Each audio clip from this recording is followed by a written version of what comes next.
Hello and welcome to Aid and Eyewitness. In July 2026, the focus has been on Manchester. But what about Liverpool? Has anything been happening here in terms of new construction, development and future plans? In this video, I've selected a few news items from this month and last. And I think the answer to the question is, yes, there have been things happening in Liverpool.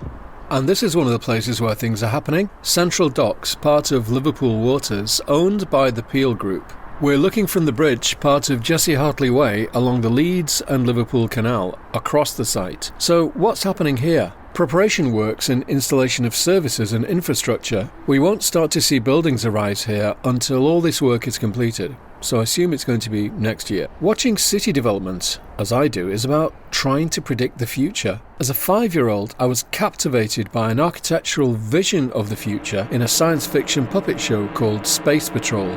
Not by Jerry Anderson of Thunderbirds fame, but by pioneering producer Roberta Lee. A vision of London in the year 2100 was created using studio models. But if you look closely, many are similar to buildings in Liverpool, either completed or unbuilt. That thing on a stalk looks like the Museum of Liverpool. The Galosphere or spaceship looks like St John's Beacon. There was only one recognisable landmark, the GPO Tower, completed in 1964, around the time the series was shown on TV. In my childish imagination, I dreamt of a future like this. So what will appear on the Central Docks site? A spacey science fiction conglomeration of silvery structures that look like kitchen utensils? Not quite. We're going to see contemporary style buildings that meet modern building standards, because they're more likely to get planning permission than a gigantic cheese grater. There will be a park called Central Park, which I've heard repeatedly is going to be one of the biggest in Liverpool. But as stated in the specs, it's going to be 5 acres. Sefton Park, Liverpool's biggest municipal park, is 235 acres. Central Park, New York is 843 acres. And just next door to it, on the other side of Jesse Hartley Way, is another project which I've featured previously, West Waterloo Place by developer Mayoral Capital. Mauritania is finished. Aquitania is taking shape. Next to them, a metal framework has appeared on the south side at the end of the site. Things here are definitely moving ahead. There have been various proposals for this site, with some objections along the way. What we see here was approved in July 2022, after Mayoral Capital put in an appeal against a refusal of planning permission, and won. There will be 330 apartments in 3 4 to 9 storey buildings. The arches are intended to recapture the spirit of the Albert Dock. We're in the car today, so we'll make our way to the next location. We pass the very futuristic Kingsway Tunnel ventilation shaft, built in 1971, and here on the left, next to Home Bargains, is a very important location, the building housing the former Greek restaurant within the King Edward Triangle. Permission was approved in February for its demolition to go ahead and make way for what they're calling the Pathfinder building, a 28-storey residential tower designed by Brock Carmichael, who are involved with the rest of the King's project. That will provide a visible sign that things are going ahead. I featured the King's project previously, but for my channel members, I've made a members-only video about the consultation event I went to in May. Members of the public were invited to call in, look at the plans and give their views. So let's move on to the next project. We've reached the bottom of Great Howard Street, then we turn left onto Leeds Street and left again onto Pall Mall, the northern part, and we reach Love Lane. This project is also moving ahead. It's a residential building to be constructed on top of this abandoned railway viaduct, which used to carry trains north out of Exchange Station. It was originally designed by BDP Architects, and now, under new developers, the building contractor is BDP Construction. BDP Architects and BDP Construction are separate companies. There will be apartments for sale, and a linear park is also part of the plans. I think it's great that this forgotten railway structure is to be incorporated into a futuristic new building. The main line to Southport runs alongside. We'll drive back south now along Love Lane and across Leeds Street onto Pall Mall to see an important project, also to be built on old railway infrastructure. It's the Pall Mall office project, delayed for several years. Liverpool City Council have taken steps to advance the project, including the use of a £20.6 million loan, as well as finding other funding sources. So, where steam trains once arrived and departed, a new office development will be constructed. Exchange Station closed in 1977, much later than others. The facade was retained and an office development was constructed directly behind it. It's good that it's finally going ahead. It's the first new build office project in Liverpool for 14 years, according to Place Northwest. Links to more info below.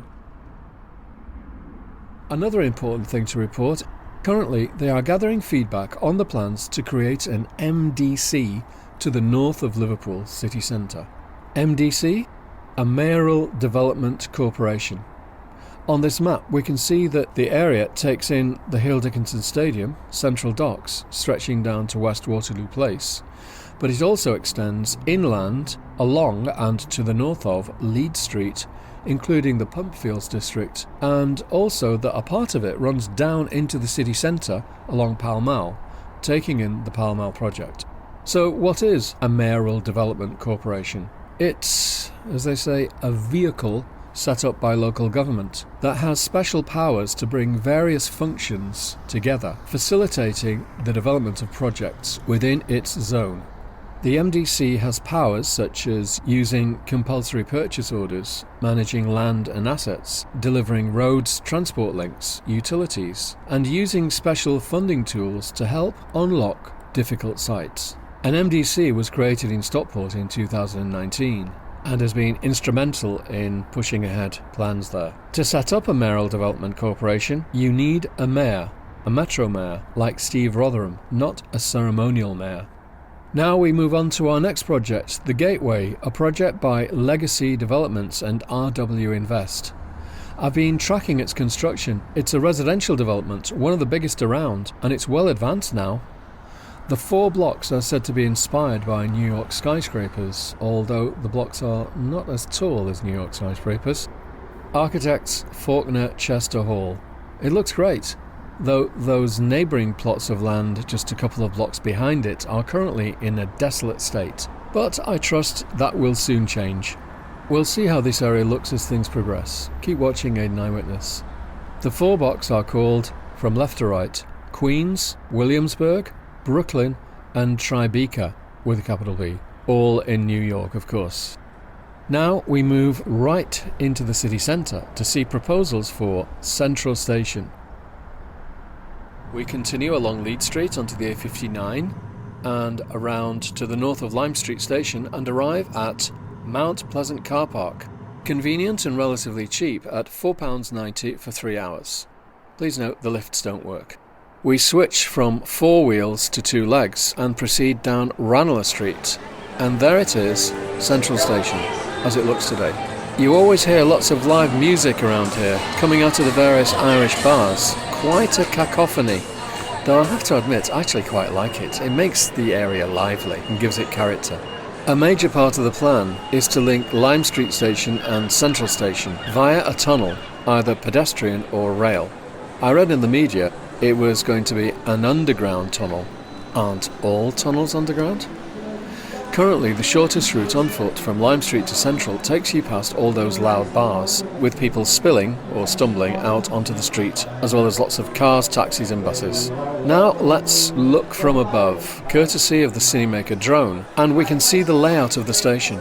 Really, it's a shopping centre with a passage in the middle of it leading to the station and the platforms underground. It was first opened in 1977 when the Merseyrail Underground Loop Line was completed and opened. People today may not realise that the platforms of the old Central Station were at the back of the present station, slightly below ground level. We can still see where the tracks disappeared underneath the bridge carrying the street named Newington and on into a tunnel. In the 1880s, you could travel to Manchester Central Station in 40 minutes, also Gattaca and Stockport to Vietdale, all lost stations, and you could travel to London. The present Central Station needs to be expanded.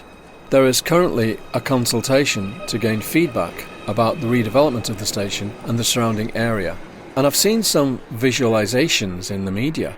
Now, what I often find with visualizations is that they often seem to have no connection to today, no reference point, no buildings that I can recognise.